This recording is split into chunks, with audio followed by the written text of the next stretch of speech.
Loin d'être un problème propre au Togo, la corruption touche plusieurs pays à travers le monde. Pour de nombreux citoyens togolais, le phénomène fait partie de leur quotidien, rendant l'accès aux services publics et aux documents administratifs souvent difficile et coûteux. Dans les rues de Lomé, sur 10 personnes interrogées, 6 déclarent avoir déjà été confrontés à des actes de corruption, témoignant de l'ampleur de ce phénomène. J'avais passé mon permis, mais le permis définitif ne sortait pas. Et vu qu'à chaque fois que je venais là-bas, il y a un monsieur qui m'a vu et m'a proposé de donner une somme de 10 000 francs. Donc j'ai donné les 10 000 francs et 3 jours après, mon permis définitif est sorti. Je voulais passer un concours pour devenir enseignant. Et mes parents, pour me voir réussir, ont décidé d'aller voir une personne qui a l'habitude d'aider les gens dans ce genre de situation. Alors, la personne leur a demandé de payer une somme un peu colossale.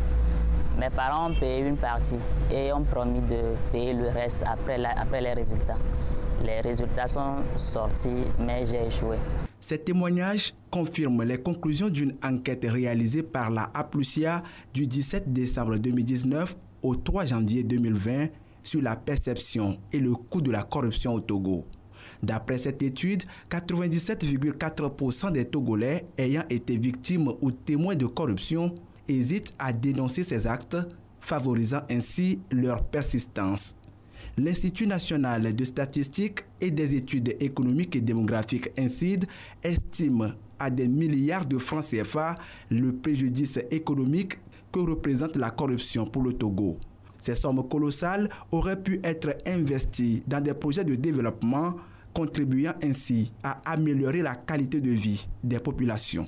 Lorsque la corruption n'est pas combattue et freinée, les ressources sont donc érodées et les investissements seront fragilisés. La plupart du temps, nous remarquons que certaines infrastructures sont réalisées, mais ne sont pas de qualité optimale par rapport au cahier de charges, parce qu'entre-temps, les ressources ont été détournées vers d'autres destinations que les investissements pour lesquels elles ont été prévues. Ça concourt également à l'augmentation des coûts de transaction. Et quand il y a coût de transaction qui augmente, c'est qu'il y a un risque de cherté de la vie. Et quand il y a cherté de la vie, c'est qu'il y a aggravation de la pauvreté dans le pays. Face à cette situation préoccupante, le gouvernement togolais a pris des mesures significatives, notamment la création en 2015 de la Haute Autorité de prévention et de lutte contre la corruption APLUSIA et le renforcement de la Cour des comptes, de l'Inspection générale de l'État et des finances. La transparence dans les finances publiques a été améliorée grâce à l'Office togolais des recettes OTR et dans les marchés publics avec l'autorité de régulation de la commande publique ARCOP.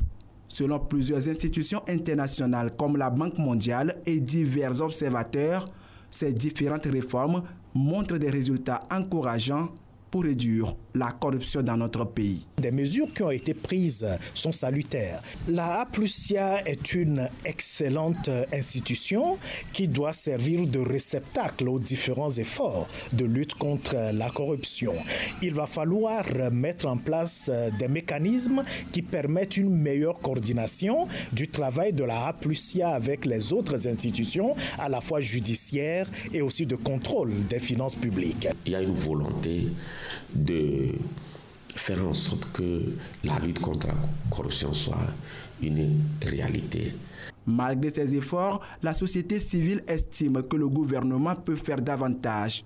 Elle préconise une posture plus rigoureuse, sans aucune complaisance envers les coupables de corruption, quel que soit leur statut. Il est important que des suites à la fois judiciaires, mais aussi des sanctions disciplinaires soient prises à l'encontre des corrompus et des corrupteurs. Il est important de faire des réformes au niveau de l'architecture judiciaire et juridictionnelle du pays en instaurant une justice spéciale.